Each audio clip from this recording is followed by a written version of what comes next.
né? Que é o conceito ali do nosso podcast. Da hora. E aí vocês, quando os dois dominam, é muito doido, né? Porque é muito prazeroso você trocar essa ideia com quem domina num assunto que você também domina, né? Então pra vocês deve ser muito da hora. Experiência, né? Troca figurinha, né? Troca figurinha. Mas é isso aí, cara. E assim, a gente quer promover um encontro vocês três, cara. O Abner vem aqui mais pra frente. E aí depois eu quero marcar um encontro vocês três, cara. Vai ser muito legal. Vai ser muito legal. Nós 5 conversando vai ser muito bom. Vai ser muito bom. Vai ser tipo os 3 arregaçando lá e eu e o Heitor assim, ó. Oh, que legal. Essa é interessante. Pra começar, eu vou fazer uma bem difícil, velho. Bem... Não, tô brincando. Não, mas aí... Explica... Pra começar a fazer uma bem difícil. Por que o céu é azul, velho? Porque o céu é azul. Por que o céu é azul? Excelente. O céu é azul. Olha, o céu é azul... Assim, o Sol, ele emite luz em todas as frequências. Assim, o Sol ele emite luz tanto no vermelho, no verde, no azul.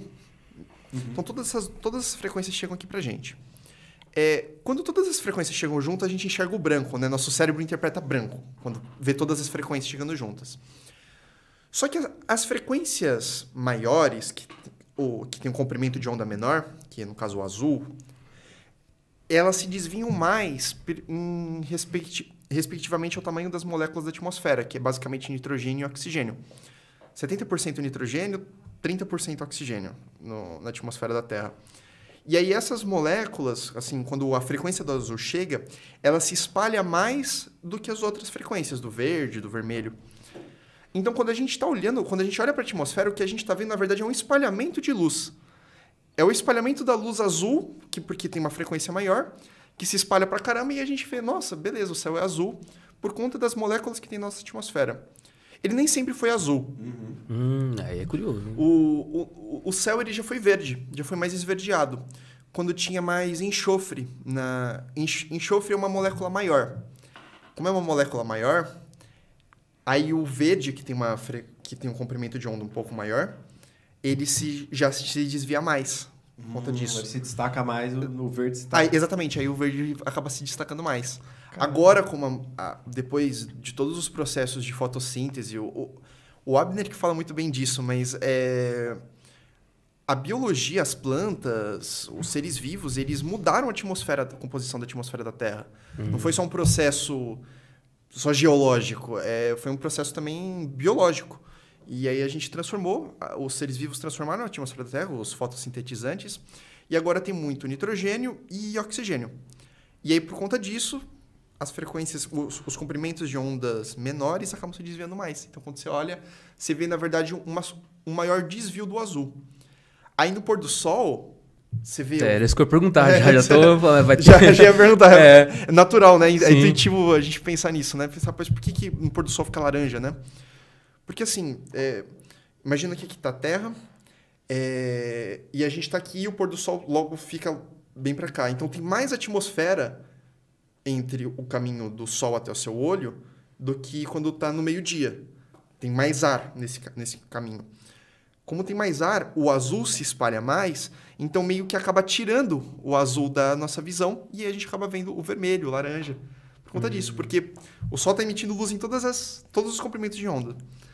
Aí você olha como tem mais azul, como o azul se espalhou mais, aí o que vai chegando mais para você é mais o laranja, mais o vermelho. Por isso que a gente vê o... Caraca, que louco. Então é mais em relação ao que a gente consegue perceber do que o que é de fato. Né? Se a gente parar para analisar que cor que é o céu, não tem cor. Né? A gente enxergaria o espaço ali. Então tá mais atrelado da nossa percepção do que a gente enxerga do que realmente é de fato. Exatamente. Caraca, que louco, velho. Eu pensei que era porque a gente vivia dentro de um olho do gigante. Já ouvi essa teoria, hein? Olho de gigante. Dentro do olho de um gigante. É tipo o pai respondendo pro filho, né? Tipo assim, ô pai, por que o céu é azul? A gente vive no olho de um gigante, foda-se. Mas o mais comum né? por causa do mar, né? A maioria... É reflexo do... É reflexo do mar. E de noite, é reflexo da estrada. Tá brincadeira. Sensacional, velho. Essa é doida pra outras crianças, o Júnior que fala. É mesmo? Eu gosto de para as crianças. Não, mó brisa, cara. Ô Isaac, agora mudando, assim, ainda assim sobre espaço e tudo mais, a gente recentemente teve aí captação de som de um buraco negro, né? Sim. Cara, como que isso funciona se, até onde eu sei, no vácuo não se propaga som, né? Perfeitamente. E como que os caras conseguiram captar isso? Eles não captaram. Esse é o ponto. Todo mundo acha que captou, mas... Porque assim, você vê um buraco negro, você vê, por exemplo, um chiado tipo... O que é isso? Esse é um processo que a gente faz que chama sonificação. A gente não capta o som do buraco negro, a gente capta a luz do buraco negro e transforma a luz em som. Putz. A gente pega o sinal, então assim, como a frequência de luz aumenta e diminui, porque o buraco negro está em rotação, então a frequência de luz aumenta e diminui. O nosso olho, pela nossa visão, o que a gente... Essa frequência, por exemplo, que seria um aumentar e diminuir? Seria ver mais azul quando a frequência aumentou, mais vermelho quando a frequência diminuiu. Tô simplificando, tá? Uhum. Mas é isso. A frequência aumenta e diminui. Porque o buraco negro está rodando. Aí a gente transforma isso em som porque acho que porque é legal, simplesmente por isso. Porque a gente... porque é legal. A NASA, olha que eu sou assim, ó. Olha aqui, né? Não, Olha aqui eu imagino... Exatamente, não. a gente tá vendo o som. Eu imagino o cara da NASA chegando no chefe dele. Ô, chefe, consegui pegar o som do buraco negro. Sério, cara? Mas como é que você fez isso? Então, não, aqui, quanto custou? Ah, custou uns 2 bilhões de dólares aí. Mas, pô, é o som do buraco negro, cara. É da hora. Converti aqui, ó, é de MP. Mas é isso, tipo, a luz e som são ondas. Ambas são ondas, então ambos têm frequência. A luz, quando ela aumenta a frequência dela, a gente pode pegar esse sinal luminoso e transformar num sinal sonoro. E aí, quando aumenta a frequência da luz, aumenta a frequência do som. Aí você ouve um som mais agudo. E aí, quando... Então, assim, o azul tá mais pro nosso som, nossa percepção do agudo, sabe? Do que assim como o vermelho tá pra nossa percepção do grave. Que louco. Que loucura, sim. Por conta de comprimentos de ondas. Então, o que a gente percebe, como você falou, é tudo é nossa percepção. Assim, não é de fato aquilo, né? Tem muito mais informação na natureza do que a gente percebe. Muito, muito, muito mais. Aí, assim, a percepção de cor... Não, e é doido isso, porque a percepção de cor e de som muda muito de espécie para espécie. Então, tipo, um cachorro tem uma percepção de cor diferente da minha e tal. Então, tipo, tudo isso que a gente está discutindo, o cachorro talvez, o cachorro ou o gato, tem uma visão diferente. Sim. Tipo, o céu pro cachorro não necessariamente é azul, então. Não necessariamente azul, exatamente. Caraca, agora você deu uma viajada legal. Hein? Mas porque tipo, eles têm uma percepção diferente, né? Vai variar de espécie para espécie, né? Sim. Se eu não me engano, o cachorro ele tem dois tipos de cones. Nós temos 3. Então, o que seria esse cone? O cone é uma célula que é excitada quando chega a luz. Então, como que a gente percebe as cores, né? Chega uma frequência de luz, a gente tem 3 tipos de células, que a gente chama de 3 tipos de cones. A gente chama de vermelho, verde e azul. Aí chega uma luz, por exemplo, vermelha. A luz vermelha, ela vai excitar mais o cone vermelho. Então, o cone vermelho começa a vibrar e manda um impulso elétrico para o nosso cérebro. E aí, nosso cérebro fala, isso é o vermelho. Porque esse cone está sendo excitado. Quando eu falei, lembra, eu estava falando lá do que o sol que a gente percebe o branco. Quando os 3 cones estão sendo excitados, a gente enxerga branco. Ah, saquei. Nosso cérebro interpreta branco. Um cone azul está sendo excitado, chega a frequência da luz azul, só um tipo de célula acaba sendo excitada. E aí, aí o sinal e um impulso elétrico é enviado para o nosso cérebro e a gente fala, isso é azul. O cachorro, eu acho que só tem 2 cones. Então, ele não tem a mesma variedade de cores que a gente tem. Porque em vez de ter 3 inputs de informação chegando, são 2. Porque os nossos cones, então, são as 3 cores primárias, digamos assim. No caso do cachorro, ele teria só 2 cores primárias para poder fazer a mistura das cores, né? Como ele enxerga, eu não sei nem se dá pra gente dizer... Sim. Não dá nem pra dizer como outra pessoa enxerga, pra falar a verdade. Assim, esse é o negócio que eu tenho na minha cabeça, cara. Como tipo assim, será que o meu azul... será que o meu azul é igual ao seu azul? Exato.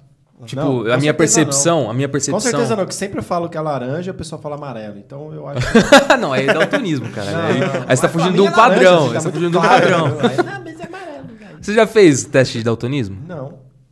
Faz, cara. Caraca, você tá todo mundo... Mas existem graus de daltonismo. Não é só, daltônico ou não daltônico, né? Tipo, Mas assim, tem é o só daltônico esse aí, de 1, que é 2, amarelo 3. e laranja, só. O resto sempre tá certo. Tipo, sua camisa é verde, meio escura, assim. Cara, isso aqui é azul, velho. Eu também tô enxergando azul, não sei. Azul, mano? É azul, você tá louco? Então isso- Não, é um azul meio esverdeado, mas é azul, pô. esverdeado. Não, mas é azul. Eu tô brincando, pra mim é verde. Puta merda, mano. Não sei, mano. Caraca, velho. Pensou, hein? Já descobre agora, né? Que O Heitor é daltônico e não sabia, descobriu Não, eu falei, agora. Descobriu ao caramba, vivo mano. ali, velho. Por que o Feras quer não enxergar verde certinho aqui, pô? Você falou que é verde também. Lá no começo você falou que era verde e não quis discutir, né, cara? Exato, agora pegando essa questão da cor, ainda do buraco negro, né? Como que os caras enxergam a cor do buraco negro? Porque tem aquela foto dele que é, né? Parece que tem anéis em volta, tem um círculo e anéis em volta, né? Sim. E aí, tipo, a gente tá enxergando laranja ali. Sim. De novo, né? A nossa percepção tá sendo laranja. Sim. Mas como que a gente consegue... Porque eu entendo que o buraco negro é algo negro, maciço ali, um preto absoluto, né? Ele não é maciço. Quando a gente fala maciço, pelo menos o que me dá a entender, tipo assim, madeira. Na verdade, não. É só uma região do espaço que é escura, mas não tem... Não é um objeto duro. Ah, tá. O buraco negro, assim, pelo menos assim... O que é mais aceito na ciência, a gente não sabe de fato como que é um buraco negro, mas tipo, o que é mais aceito na ciência é o seguinte. A matéria, ela vai se atraindo gravitacionalmente, vai se atraindo, vai ficando muito pequenininha. E é o que a gente chama de singularidade. Então, o buraco negro, ou a massa do buraco negro em si, é só um pontinho tão pequeno quanto a gente possa imaginar. A gente, na verdade, não tem noção de quão pequeno é isso. Mas seria um pontinho muito, muito pequenininho. Menor que um grão de areia. Menor que um grão de tamanho areia. de um átomo, talvez. Talvez até Menos. menor. Caraca. A gente não sabe, na verdade. Para falar a verdade, nossas equações quebram na singularidade. Então, a gente não sabe qual que é o tamanho de uma singularidade, de um buraco negro. A gente não sabe nem se existe mesmo a singularidade. Assim, provavelmente existe, sabe? Assim, a gente chama de palpite educado, né? É um palpite educado dizer que existe a singularidade, porque as equações apontam que acaba caindo em uma singularidade, mas a gente não tem certeza. Mas, enfim, supondo que seja singularidade, é um pontinho com massa muito, muito grande. Por exemplo, o buraco negro que a gente tirou a foto, do centro da galáxia, eu acho que é 1 milhão, 10 milhões de massas solares. Então, tipo assim, e o Sol, sei lá, o Sol é 99% do sistema solar, toda a massa está no Sol. Caraca, bicho. E aí o buraco negro é tipo milhões de vezes do centro da galáxia, que é um supermassivo, é milhões de vezes mais massivo do que o Sol. Então, e tudo tá nesse pontinho, toda a massa. Caraca, velho. Que bizarro, bicho. Exatamente. O negócio é muito denso, né? Aí o que é essa bola gigante preta que a gente vê? Desse pontinho aqui, ele está atraindo gravitacionalmente tudo, inclusive a luz. Só que conforme você se afasta de um corpo, menor se torna a gravidade. Do tipo, a gente não está sentindo a gravidade de Júpiter aqui, que o Júpiter está distante, apesar da gravidade dele ser maior do que a da Terra. A gente só sente a gravidade da Terra porque a gente está próximo da Terra. Então, conforme você se afasta desse pontinho, a gravidade vai diminuindo. Até que chega um momento onde a gravidade é fraca o suficiente para a luz conseguir escapar. Então, um buraco negro é um pontinho, e em volta tem uma região onde a gravidade é forte o suficiente para puxar até a luz. E por isso fica uma região gigante escura. Por isso chama buraco negro. Caraca, velho. Entendi. Entendeu? E assim, pelo que eu li, o pouco que eu li, eles falam que é um buraco negro pequeno, comparado a outros. Existem Sim. outros maiores. Mas se o buraco negro, o conceito dele é ele ser o tamanho de uma singularidade, como pode ter variação de tamanho entre um e outro? O que a gente chama de variação de tamanho não é a singularidade. É justamente essa distância do ponto onde a luz consegue escapar. Ou seja, se ele é mais denso, teoricamente a distância que a luz consegue escapar é maior. Se ele tem mais massa... Aliás, é isso. Se ele tem mais massa, se ele é mais ele pesado, mais denso, sim, tipo... ele vai conseguir abraçar mais ali... Exatamente. O ponto de fuga vai ser menor, digamos assim. Isso, vai ser mais distante, exatamente. Vai ser mais distante, no caso. Exatamente isso. Caraca. Esse ponto de fuga que você chama é justamente o que a gente chama de horizonte de eventos. Ou a distância mesmo a gente chama de raio de Schwarzschild, que é justamente esse ponto onde a luz consegue escapar. Entendeu? Então, assim, quanto maior a massa, Quanto mais massa ele engoliu, o buraco negro, quanto mais massa ele engoliu, maior se torna a gravidade dele. E, portanto, maior fica essa região escura. Teoria da extinção da humanidade, né? Eu tenho uma teoria na minha cabeça que tá ligada ao metaverso, velho. Nada tira da minha cabeça que o metaverso é o que vai acabar com a humanidade. O metaverso vai acabar Cara, eu acho. Porque assim... Não, porque imagina o seguinte, qual que é uma das maiores doenças que a gente tem hoje no planeta, né? A gente, como ser humano, qual que é uma das doenças mais... nessa porra aqui? Não, ansiedade. A gente tem muita ansiedade. Não, mas a gente tem muita ansiedade e muita depressão, né? Hoje a gente vê muito mais... Sim. Talvez não seja um aumento, mas um aumento de diagnóstico é. Sim. Talvez no passado muita gente sofria de depressão, não era diagnosticado, enfim. Perfeito. Mas hoje a gente tem um aumento de diagnóstico. Então, pode ser que seja um aumento da doença. E aí, cara, uma pessoa que está com depressão ou ansiedade, ela quer viver uma outra realidade. Ela quer sair daquilo, aquilo dói pra ela, né? Então, o metaverso é um escape. Só que imagina o seguinte, você no metaverso, o teu corpo, ele precisa se movimentar, ele precisa fazer exercício e tal. Então, eu vejo talvez o metaverso como... uma droga, assim? Como algo, fala assim, ó, eu vou pra lá e não... Cara, esse corpo aqui pra mim esquece, eu não quero mais. Eu tô imaginando um tipo de pessoas, tipos de pessoas que vão optar por isso. E aí, na hora que isso se tornar uma crescente, tornar um comércio com isso, as empresas vão ver que é lucrativo ter as pessoas no metaverso, eu vejo que isso vai se tornar um mal para a humanidade. Sabe o que você me lembrou falando disso? Alguém já viu Upload? Upload total, velho. Cara, é isso. Upload é isso. Mas Upload é tipo, o cara, antes de morrer, né, ele leva a mente dele para um ambiente virtual. Ele vive em um lugar virtual, porém com a mente dele real, vamos dizer assim. Acho que eu já vi uma coisa dessa no Black Mirror. Black Mirror também. Tem 2 episódios muito doidos do Black Mirror. Um é dos caras que jogam... Eu não vou lembrar os nomes dos episódios, mas um é dos caras jogando videogame, que aí eles colocam o chipzinho aqui e eles são os personagens. E aí eles se atraem um pelo outro, pelos personagens. Aquele lá que tá andando de bike lá, uma coisa assim. É esse episódio? Putz, eu não lembro. Enfim, beleza. Enfim, cara, eu sei que assim, o episódio é muito doido, que aí os caras começam a ver uma realidade do jogo, só que aí eles saem do jogo e voltam pra realidade dele. Então eles são amigos, mas dentro do jogo eles têm um relacionamento amoroso. Lembrei. E aí, isso é um episódio. Esse episódio é sensacional. E aí tem um outro episódio que aí é um pouco mais parecido com essa teoria. Tipo, quando a pessoa morre, salva as memórias da pessoa dentro de uma realidade virtual. E a pessoa vive lá pra sempre. Tipo, será infinito. Que ele não tá querendo meter uma dessa aí, não? Deve ser, né? Quem? O Bill Gates? Mark o Bill Gates falou que veio aí com... Eu não vi o vídeo completo, depois eu vejo certinho. Mas que ele veio com algo parecido com isso. Uma concorrência forte aí, hein? Com o Meta aí. Então, mas é isso que eu tô pensando, assim. Tipo, eu tô pensando numa necessidade... Não uma necessidade, mas talvez um problema crônico na sociedade que tende a aumentar, se a gente, claro, não mudar os custos das coisas, tende a aumentar, e o metaverso talvez seja uma válvula de escape para essa turma.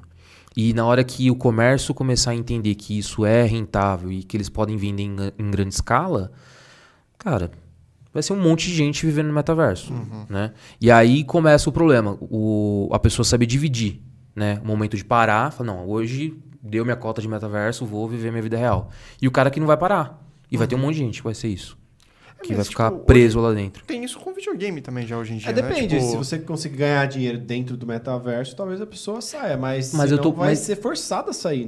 Mas eu tô atrelando isso, mas exatamente isso. Vai ter formas de você ganhar dinheiro lá. Você vai poder trabalhar lá dentro. O problema é como é que fica seu corpo. Teu corpo precisa de luz. Você precisa sair, você precisa se movimentar, você precisa se alimentar de forma correta. Né? O teu cérebro vai sentir falta disso, o teu corpo vai sentir falta disso. Então é esse o ponto, entendeu? Vai ter muita gente que vai viver lá. Hoje em dia tem gente que trabalha dentro do metaverso e já era. Quanto tempo você trabalha por dia? Qual que é a tua carga de trabalho?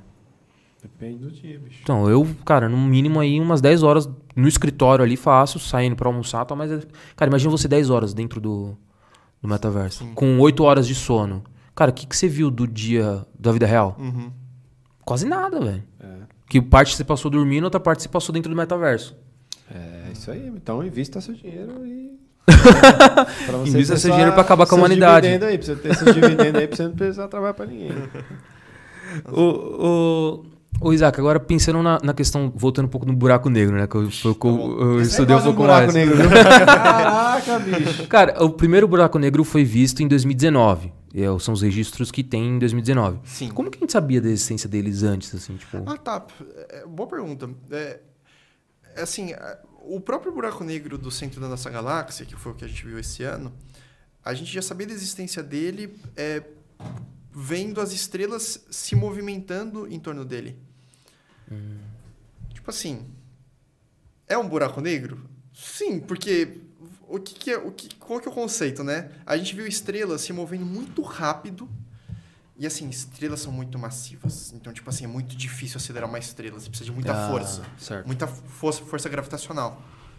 E a estrela se movimentando muito rápido, um monte, em torno do centro da galáxia ali.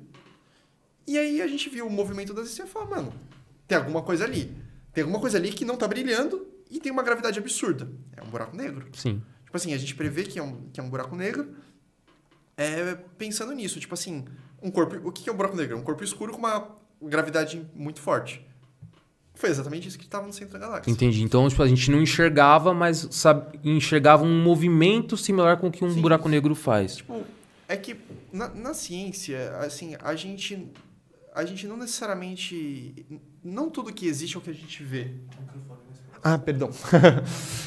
Na ciência, não necessariamente tudo que existe é o que a gente vê. Por exemplo, a Lua, ela existe só porque a gente vê? Não. Existem as manifestações gravitacionais da Lua na Terra. Daria pra gente concluir que existe se a Lua fosse invisível, daria pra concluir que a Lua tá lá? Sim, daria. Nossa, mas é muito foda isso, né? Tipo, pela gravidade. Então, existem outras maneiras da gente ver que coisas existem. E aí, os buracos negros a gente via pela manifestação gravitacional que eles tinham. Só que, além disso, tem outro, que é o que a gente chama de quasar, que é quando um buraco negro ele tá... Nas galáxias mais jovens, onde o núcleo ainda está ativo e tem muita matéria sendo engolida, ali pelo buraco negro, uma parte assim desse gás que está sendo engolido brilha demais, mais do que qualquer outra estrela do universo. Caramba. E parte dele é jorrado no eixo de rotação do buraco negro, para cima e para baixo. E esse tiro de luz, de matéria e por consequência a luz também, que acaba sendo produzida, é tipo maior que uma galáxia, sabe? Assim, Caramba! A dimensão dessa matéria que foi expulsa. E aí a gente consegue ver isso. A gente fala, pera, tem uma coisa no centro de uma galáxia capaz de expulsar matéria numa proporção tão grande, ou seja, precisa de uma gravidade muito grande, precisa estar girando muito rápido. Só pode ser um buraco negro. Tipo Entendi. assim, para ter essas condições, a gente fala, não, então precisa ser um corpo massivo. Não necessariamente é o buraco negro como a gente descreve, do tipo a singularidade, mas um corpo muito massivo que está ali. Assim, essa parte, beleza, entendi da gente conseguir observar, né, uma movimentação, um comportamento ali que caracteriza um buraco negro. Uhum. Mas aí, pegando o gancho do que você falou, aí é a minha mentalidade limitada, né, a minha inteligência limitada ali, fazendo spoiler para outro... Spoiler não, propaganda de outro podcast, mas enfim. Imagina eu... descobrir algo, né? Criar toda uma teoria em volta daquilo, ter algo matematicamente comprovado, mas não ter visto aquilo. Certo. É isso que me intriga, sabe? Que nem você falou a questão da Lua. A gente consegue comprovar que existe um corpo celeste orbitando a Terra por uma questão da movimentação do mar, tal, não sei o quê. Mas sem ver aquilo, é muito difícil você atribuir toda essa movimentação a um corpo celeste. Certo? Certo. É que, tipo assim, por exemplo, eu entendo. É isso que me intriga, entendeu? É isso que não entra muito bem na minha cabeça, sabe? A gente já viu um átomo? Nunca vimos. Sim. Nenhum átomo foi visto até hoje. E a gente sabe que eles existem. Tipo, às vezes a gente vê outras coisas. Tipo assim, realmente, a visão é o nosso melhor mecanismo para, assim, humano. Só que assim, quando eu digo ver... é no sentido de que a gente precisa fazer a matéria se comportar de tal forma que a gente possa ver alguma coisa. Sim. Então, tipo assim, a gente vê a maré da Terra. Então, com a maré da Terra, dá pra gente inferir que existe a gravidade da Lua ali. Então, existe a Lua ali porque existe um objeto ali causando o efeito maré na Terra, esticando a água da Terra. Beleza. Então, a gente tá vendo a maré, entendeu? Tipo, da mesma forma que a gente tá vendo essas estrelas girando em torno do buraco negro, mas a gente não precisa ver o objeto em si pra gente inferir que tem alguma coisa ali. Entendi. Por exemplo, átomos. Sabe quem provou que átomos existem?